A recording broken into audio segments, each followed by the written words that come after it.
Bismillahirrahmanirrahim. Assalamualaikum warahmatullahi wabarakatuh.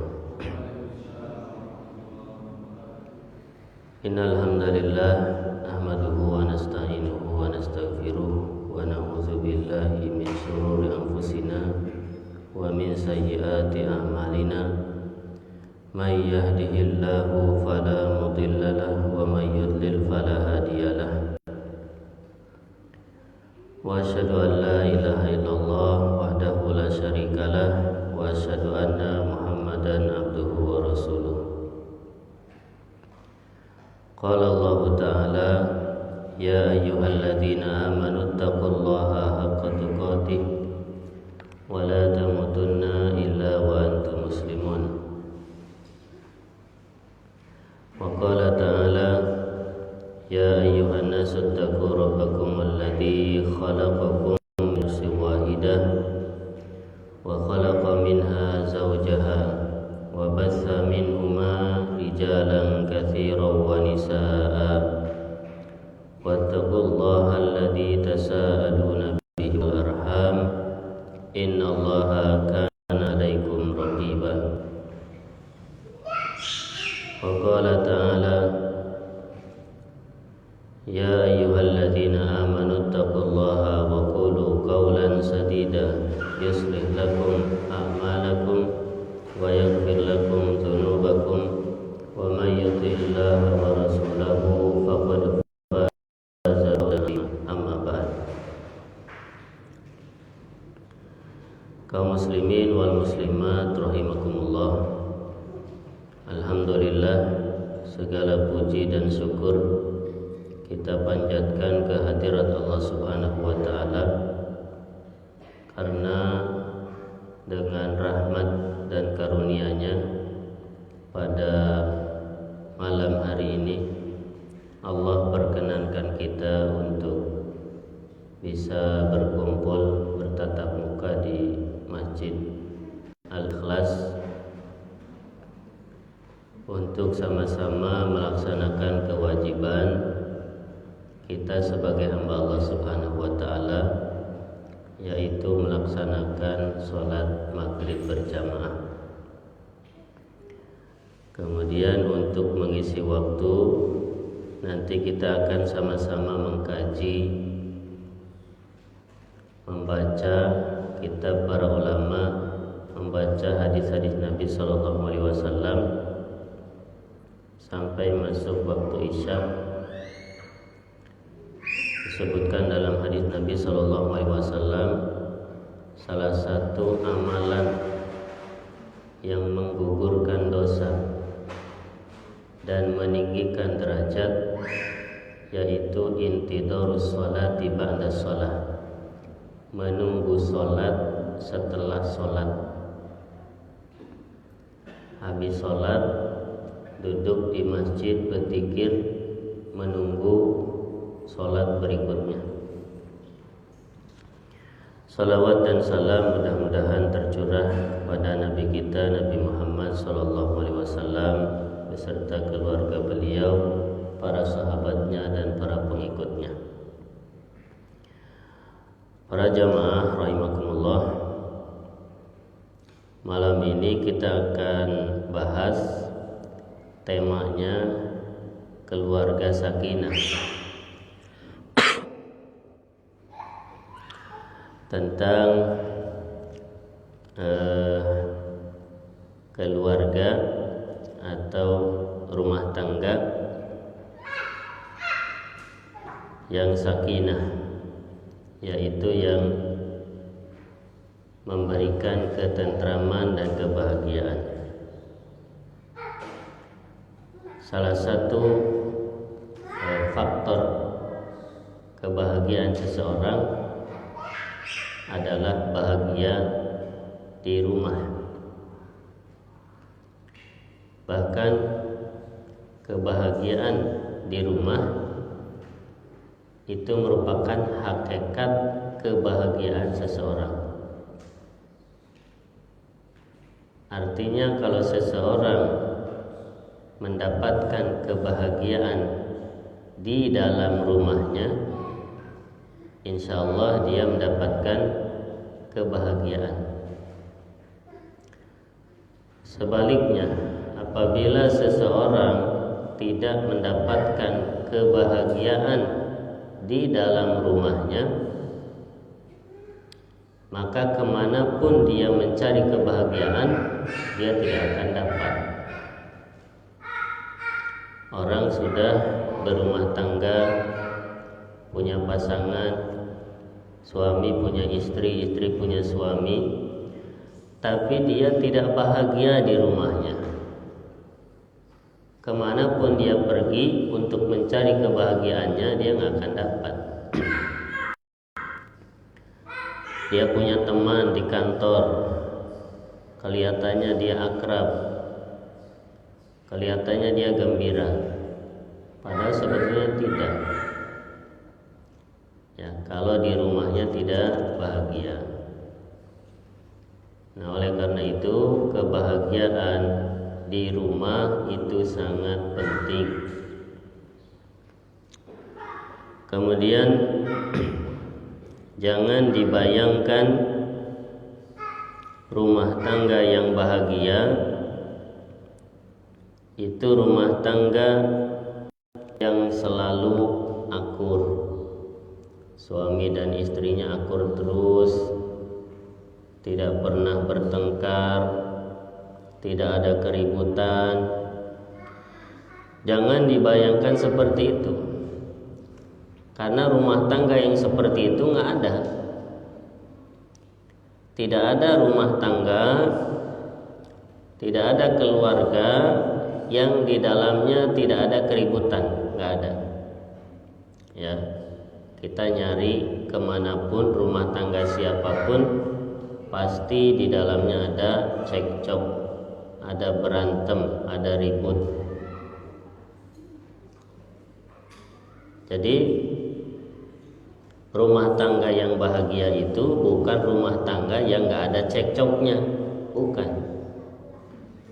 Ada cekcoknya, ya, tapi habis itu damai lagi, selesai lagi.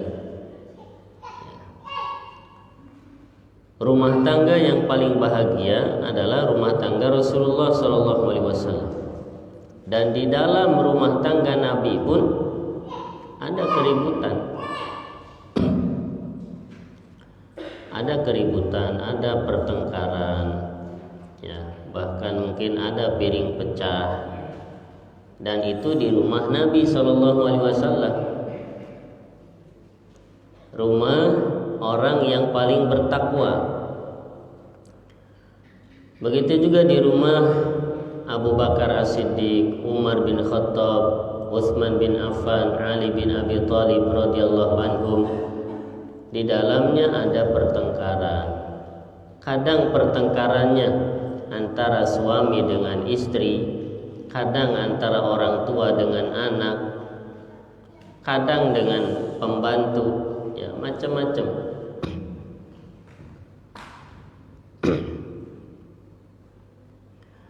Ali bin Abi Thalib radhiyallahu anhu, khalifah yang keempat, diriwayatkan suatu hari beliau pernah bertengkar dengan istrinya, dan istrinya beliau adalah Fatimah bintu Muhammad. Fatimah putrinya Rasulullah SAW. Ya, cekcok, ya, bertengkar, sampai kemudian Ali bin Abi Thalib, ya, keluar dari rumah, ya, pergi dari rumahnya, kemudian menuju ke masjid. Ya, bertengkar dengan istrinya, kemudian keluar dari rumahnya, kemudian pergi ke masjid.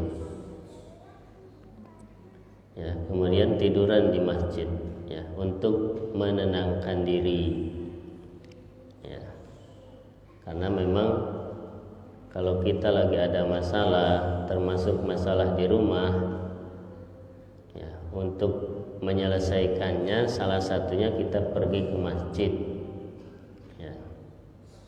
bukan pergi ke tempat-tempat maksiat untuk menenangkan, bukan. Ke tempat maksiat itu bukan ketenangan yang didapat, ya, malah tambah pusing, ya. Tambah pusing iya, tambah dosa iya. Ali pergi ke masjid, kemudian tiduran, kemudian Nabi SAW tahu pertengkaran yang terjadi di rumah Ali bin Abi Thalib dengan putrinya itu Fatimah. Kemudian Nabi menyusul ke masjid, kemudian melihat Ali bin Abi Thalib sedang tiduran atau rebahan di masjid. Kemudian Nabi memanggil, ya Aba Turab, wahai Abu Turab. Ya, Turab itu tanah atau pasir.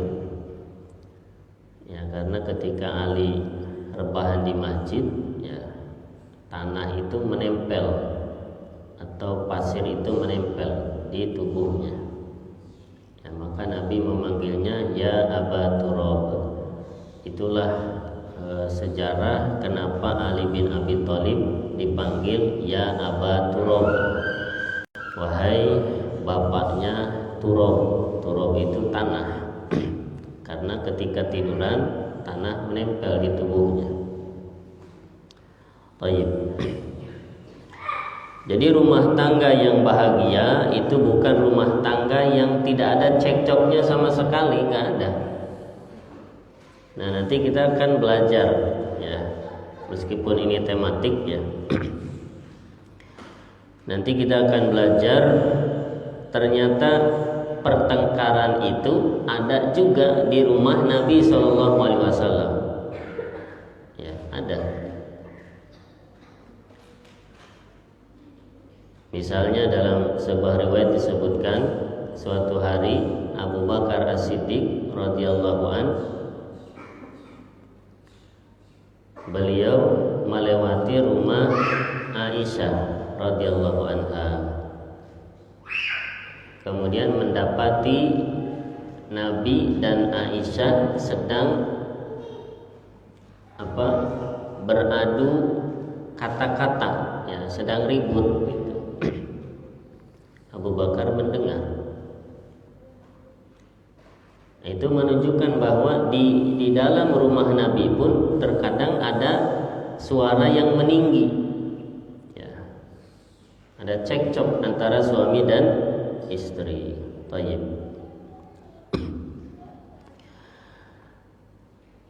Kita mulai dari qawamatur rajul 'alal mar'ah, kepemimpinan suami terhadap istri. Allah Subhanahu wa taala berfirman dalam surat An-Nisa ayat 34, Ar-rijalu qawwamuna 'alan nisa. Kaum laki-laki mereka adalah pemimpin atas kaum wanita. Surat An-Nisa ayat 34. Laki-laki pemimpin atas kaum wanita, ya, suami pemimpin atas istrinya.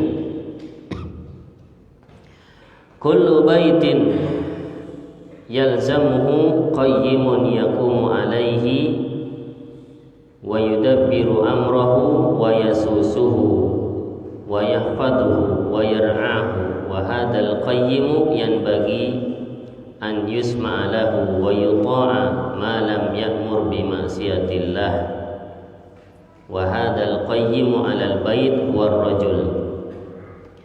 Setiap rumah itu harus ada seorang pemimpin yang memimpinnya, yang mengatur urusannya, yang menjaganya, yang merawatnya. Dan pemimpin ini harus didengar dan ditaati selama dia tidak memerintahkan untuk maksiat kepada Allah Subhanahu wa taala Dan pemimpin yang memimpin di rumah itu adalah laki-laki, ya, suami berarti. Jadi kepala rumah tangga itu adalah suami. Nah, kaum ibu harus memahami itu, ya. Di dalam rumah pemimpinnya itu adalah suami. Maka kaum ibu harus memahami itu. Betapapun seorang istri punya keinginan, ya, punya cita-cita, punya sesuatu yang berkaitan dengan rumah tangganya, tetap yang memimpin, yang memutuskan itu adalah suami, ya. Nah, maka ibu, ya, atau istri ketika dia punya sesuatu, ya, maka sifatnya dia memberikan masukan, ya, sampaikan masukan, ide, ya, kepada suaminya, ya. Nanti suaminya melihat, ya, meninjau, kalau itu baik maka dia terima, ya. Kalau suami memandang ini belum saatnya atau belum waktunya, maka suami akan memutuskan.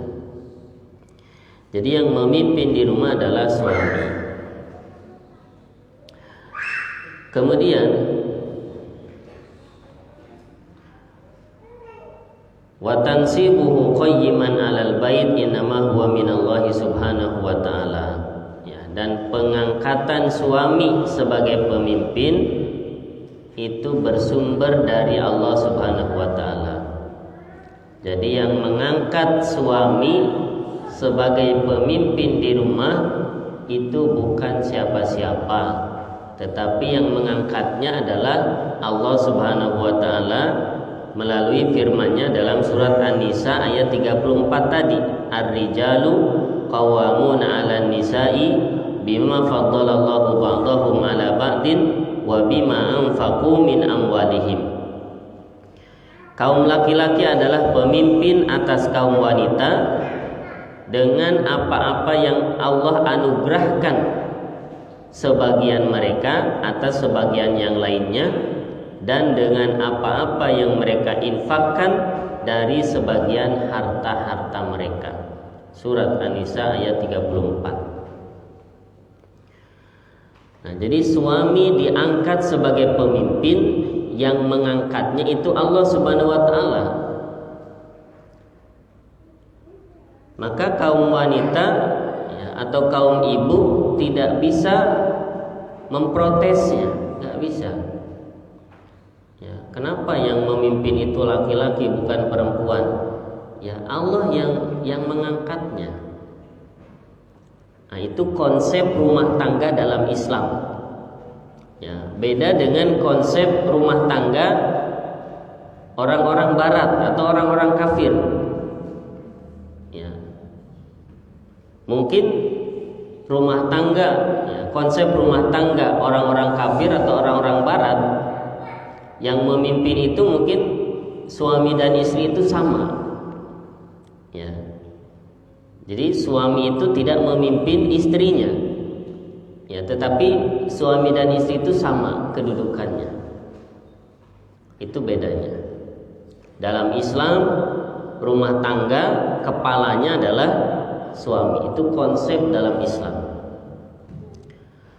Maka siapapun yang menisbahkan dirinya kepada agama Islam, kalau dia berumah tangga harus menerima konsep ini, bahwa rumah tangga itu dipimpin oleh suami.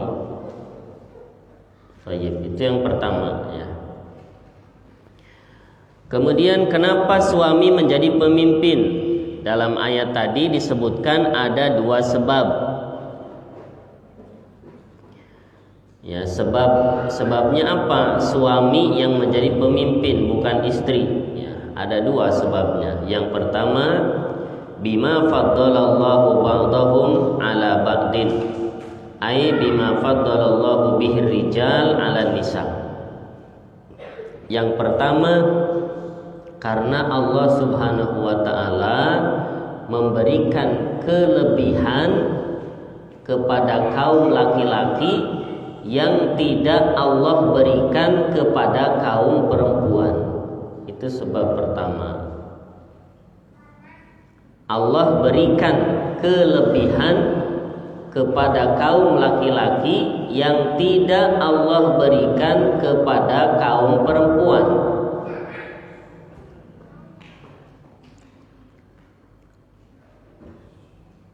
Itu sebab pertama kenapa yang memimpin rumah itu laki-laki.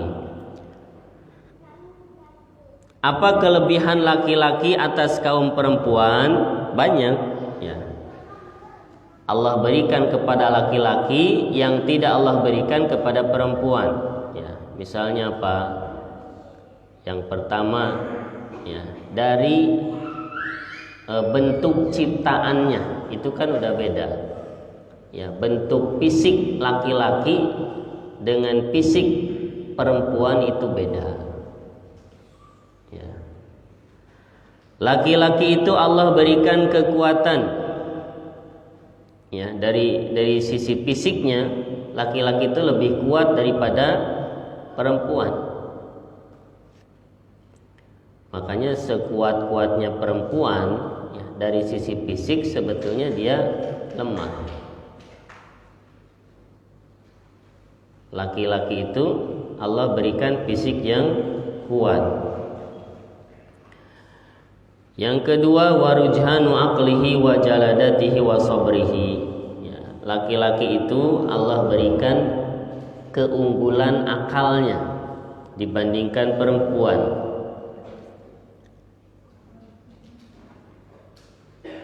Akalnya lebih unggul daripada perempuan. Makanya dalam Islam kesaksian satu orang laki-laki itu setara dengan kesaksian dua orang perempuan. Ya, kalau laki-laki satu, perempuan mah dua. Ya. Misalkan dalam hutang pihutang, ya, transaksi pinjam meminjam, itu kan dianjurkan untuk dicatat, kemudian ada saksinya. Berapa saksinya? 2 orang laki-laki. Wastashhidu syahidaini mir rijalikum fa illam yakuna rajulaini farajulun wa imra'atan. Saksinya adalah 2 orang laki-laki. Kalau tidak ada, ya, maka boleh farajulun wa imra'atan, 1 orang laki-laki dan 2 orang perempuan. Itu jadi 3 orang. Ya. Laki-laki 1, perempuan 2. Kenapa perempuan 2? Karena perempuan 2 itu sebanding dengan laki-laki 1. Ya. Kesaksian 1 orang laki-laki sebanding dengan kesaksian 2 orang perempuan. Ya. Laki-laki Allah berikan keunggulan akalnya dibandingkan perempuan. Baik. Ya, dan banyak yang lainnya, ya, misalnya Allah Subhanahu wa taala menjadikan kenabian itu dari kaum laki-laki. Ya, seluruh para nabi dan rasul itu dari kaum laki-laki, tidak ada dari kaum perempuan. Begitu juga al-khilafah, ya, kekhilafahan, ya, yang menjadi khalifah dalam Islam itu laki-laki. Ya, dari khalifah pertama Abu Bakar, kemudian yang kedua Umar, yang ketiga Utsman, yang keempat Ali, dan seterusnya.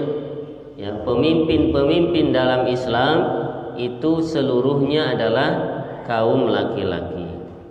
Tayyib. Ya, dan banyak yang lainnya. Itu sebab pertama. Kenapa yang memimpin rumah itu laki-laki? Sebabnya karena laki-laki diberikan kelebihan dari kaum perempuan. Sebab yang kedua, kenapa yang memimpin di rumah itu laki-laki? Wa bima anfaqu min amwalihim. Yaitu disebabkan karena mereka memberikan nafkah ya dari harta mereka. Jadi laki-laki menjadi pemimpin karena laki-laki memberikan nafkah kepada istrinya.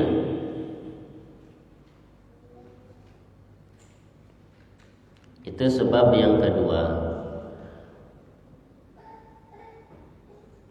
Al-infaq al-mazkur fi qoulihi ta'ala wa bima anfaqu min amwalihim. Farrajulu yunfiqu 'alal mar'ati mundu bidayati 'aqdihi 'alaiha. Maka seorang suami memberikan nafkah kepada istrinya sejak pertama kali dia mengucapkan akad nikah. Ya, mundu bidayati 'aqdihi 'alaiha. Sejak dia mengucapkan qabiltu, ya, saya terima nikahnya, kawinnya, ya, dengan mas kawin yang tersebut dibayar tunai. Semenjak itu maka suami berkewajiban memberikan nafkah kepada istrinya. Fayajibu laha alaihi mahrun wa yajibu laha alaihi it'amun wa kiswatun wa maskanun wa sairu aujuhil infaqil wajibati lin nisa'i 'ala rijal. Maka sejak akad nikah itu wajib atas suami terhadap istrinya yang pertama mahrun, mahar itu wajib. Ya. Mahar itu hak istri. Pernikahan yang tidak ada maharnya maka tidak sah. Ya, karena rukun nikah itu ada 5. Ya, ada kedua mempelai atau kedua pengantin, ada wali, ada saksi, ada ijab kabul, ada mahar. Tuh 5. Ya, ada pengantin, ada walinya, ada saksinya, ada ijab kabul, ada mahar. Nah, mahar itu hak istri. Suami berkewajiban memberikan mahar sesuai dengan kemampuannya. Ya, atau sesuai dengan yang diminta atau disepakati. Baik. Meskipun dalam Islam dianjurkan untuk meringankan mahar. Ya, jadi para wali ya, yang punya anak perempuan kemudian dilamar oleh laki-laki, ya, dianjurkan untuk meringankan mahar, ya, jangan terlalu memberatkan. Ya, baik. Kemudian yang kedua, wajib atas suami yaitu it'am, ya, memberi makan kepada istrinya, memberi makan setiap hari.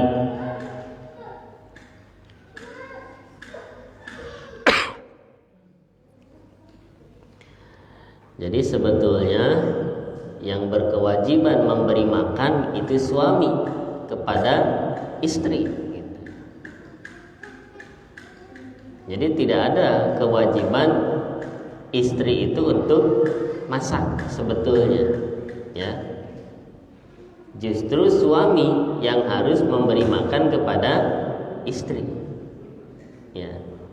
Jadi makan itu hak istri atau kewajiban suami.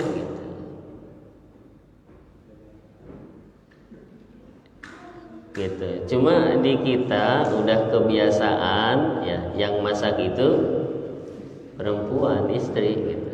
Walaupun sebetulnya tidak wajib. Dalam agama istri itu nggak wajib. Walaupun suami nyuruh, ya, walaupun suami nyuruh nggak wajib gitu. Karena suami ya, ditaati oleh istri itu dalam hal-hal yang sesuai dengan syariat. Yang menurut syariat nggak wajib, ya nggak bisa diwajibkan. Gitu. Misalkan makanan, ya, yang memberi makan menurut konsep rumah tangga Islam itu suami memberi makan kepada istri, entah dia yang masak atau dia beli, ya, pokoknya dia wajib ngasih makan kepada istrinya. Ya, tapi kalau istrinya ridho, dia mau masak, ya nggak apa-apa juga, itu pahala.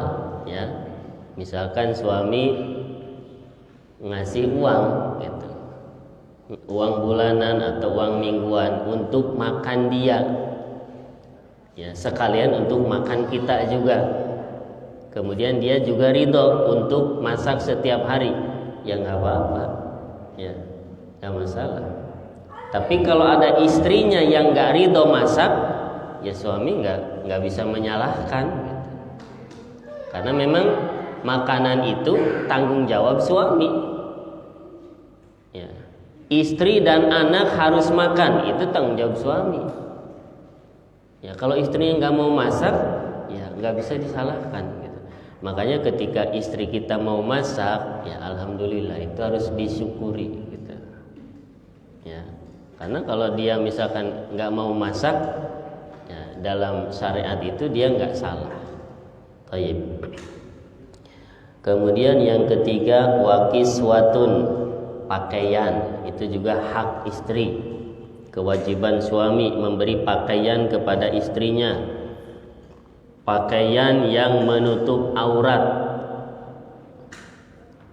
yang sesuai syariat. Ya, zaman sekarang banyak pakaian-pakaian yang kalau dipakai sebetulnya itu tidak menutup aurat. Ya, maka seorang suami memberikan pakaian kepada istrinya yang sesuai syariat. Ya, dikasih kerudung, dikasih baju gamis, ya, untuk menutup auratnya. Yang keempat, wamaskanun, tempat tinggal, itu juga hak istri. Istri berhak mendapatkan rumah untuk tinggal. Dan rumah merupakan kewajiban suami. Ya. Dan rumah tersebut, ya, tidak wajib harus rumah milik sendiri, tidak. Yang penting istri bisa tinggal di dalam rumah meskipun kontrak atau sewa, nggak apa-apa. Jadi suami yang bertanggung jawab adalah suami yang menyiapkan rumah untuk istrinya. Mau ngontrak, mau beli, itu nggak masalah. Ya. Maka tidak boleh istri kita itu misalkan numpang di rumah orang tua kita atau di mertua istri kita, nggak boleh. Kalau istri nggak ridho, maka suami tidak bisa menyalahkan, karena tempat tinggal itu hak istri. Ya, askinuhunna min haitsu sakantum min wujudikum. Ya, tinggalkan dia atau tempatkan dia di mana kamu tinggal. Maksudnya beri dia tempat tinggal. Yang tempat tinggal itu adalah tempat tinggal kamu juga. Ya, jadi suami dan istri tinggal di satu rumah. Itu. tidak numpang. Itu ya. Jadi suami yang bertanggung jawab ya adalah suami yang berusaha memberikan tempat tinggal khusus untuk istrinya, meskipun tempat tinggal itu kecil atau ngontrak, enggak masalah. Dan istri juga harus maklum dengan kondisi suami. Ya, jangan banyak menuntut. Ya. Suami baru bisa memberikan rumah sewa atau kontrak, ya sudah terima. Ya. Karena memang kemampuan suami baru sebatas itu. Ya. Jangan suaminya mampunya mengontrak rumah, tapi istri menuntut pengen rumah yang bagus, pengen beli, yang nggak bisa kayak gitu. Ya, dan dalam Islam juga kemampuan memberi nafkah itu sesuai dengan kemampuan. Ya, kewajiban memberi nafkah itu disesuaikan dengan kemampuan.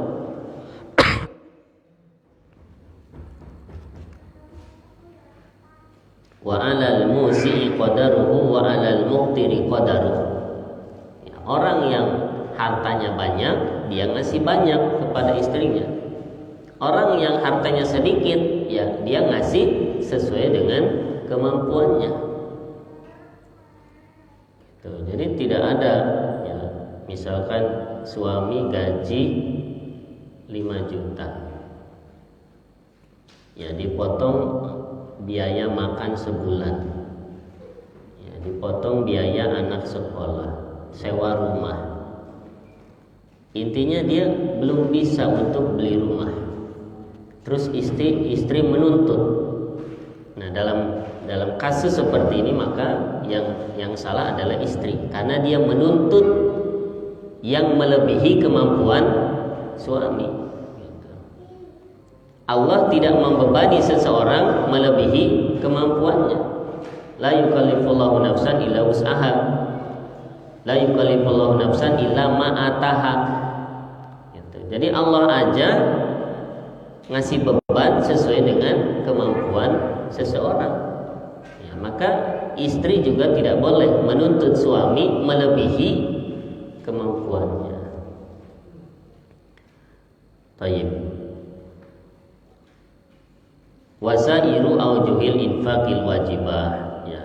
Kemudian hal-hal lainnya yang merupakan kewajiban atas suami ya, kepada istrinya. Itu sebab yang kedua. Jadi kenapa yang memimpin di rumah itu suami? Karena suami yang memberi nafkah kepada istri. Ya, dia yang ngasih makan, yang ngasih pakaian, yang ngasih tempat tinggal.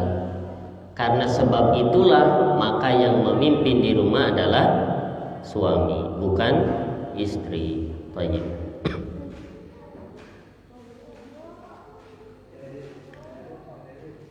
Bagaimana kalau misalkan di zaman sekarang yang mencari nafkah itu bukan hanya suami, istri juga mencari nafkah. Bahkan terkadang ada suaminya pengangguran, istrinya kerja. Jadi rumah tangga itu dibiayai oleh istri. Suami nggak kerja, istri yang kerja. Gimana status suami? Ya, apakah boleh istri yang menjadi pemimpin di rumah? Ya jawabannya tetap nggak boleh, nggak boleh. Yang memimpin di rumah tetap adalah suami. Nah, kalau suami sudah tidak mampu memberikan nafkah, maka istri punya hak untuk menggugat cerai. Kalau dia mau silahkan. Dia punya alasan untuk menggugat suaminya, karena suaminya tidak lagi mampu memberi nafkah. Ya, baik. Ini yang pertama. Jadi pemimpin di rumah adalah laki-laki, yaitu suami, bukan istri.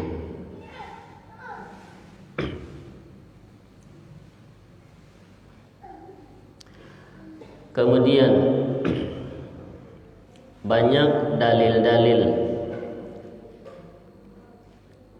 yang menjadi penguat kenapa suami menjadi pemimpin di rumah terhadap istrinya. Selain dalil surat An-Nisa ayat 34 tadi. Di antara dalil-dalil tersebut yaitu hadis Nabi SAW yang diriwayatkan oleh Imam At-Tirmidzi. Nabi SAW bersabda, "Lau kuntu amiran ahadan an yasjuda li ahadin la amartul mar'ata an tasjuda li zawjiha." Seandainya aku bisa menyuruh seseorang untuk sujud kepada orang lain, niscaya akan aku perintahkan perempuan untuk sujud kepada suaminya. Hadis riwayat Imam At-Tirmidzi. Ya, Nabi bersabda, seandainya boleh aku memerintahkan manusia untuk sujud kepada manusia lainnya, maka akan aku perintahkan perempuan untuk sujud kepada suaminya. Ya, perempuan diperintahkan untuk sujud kepada suaminya. Ya, kalau boleh, untungnya manusia sujud kepada manusia lain itu tidak boleh. Karena sujud itu hanya boleh kepada Allah Subhanahu wa taala. Seandainya boleh sujud kepada manusia, maka istri akan disuruh untuk sujud kepada suami. Nah, hadis ini menguatkan prinsip yang tadi, bahwa yang memimpin adalah laki-laki. Laki-laki memimpin atas perempuan. Sampai-sampai Nabi mengatakan kalau boleh istri itu akan disuruh sujud kepada suami. Ya, thayyib. Kemudian di antara dalil yang menguatkan bahwa laki-laki adalah pemimpin, ya, di antaranya hadis Abu Sa'id Al-Khudri radhiyallahu anhu, bahwasannya seorang laki-laki, ya, datang kepada Nabi SAW dengan membawa putrinya. Ada seorang sahabat, seorang laki-laki datang kepada Nabi dengan membawa anak perempuannya. Kemudian laki-laki itu mengatakan, "Inna banati hadhihi abad an tazawwaj." Ya Rasulullah, sesungguhnya putriku ini dia tidak mau menikah atau enggan untuk menikah. Qala faqala laha ati'i abaki. Lalu Nabi bersabda kepada anak perempuan tersebut, patuhilah bapakmu. Ya. Maksudnya Nabi memerintahkan kepada anak perempuan tersebut untuk patuh kepada bapaknya yang bapaknya itu meminta dia untuk menikah. Qala faqalat la hatta tukhbirani ma haqqu zawj ala zaujatihi. Ya, anak perempuan tadi mengatakan tidak, saya tidak akan mematuhi bapak saya untuk menikah sampai engkau mengabarkan kepadaku apa hak suami atas istrinya. Ya. Jadi dia mau menikah, tapi jelasin dulu apa hak suami atas istrinya. Baik.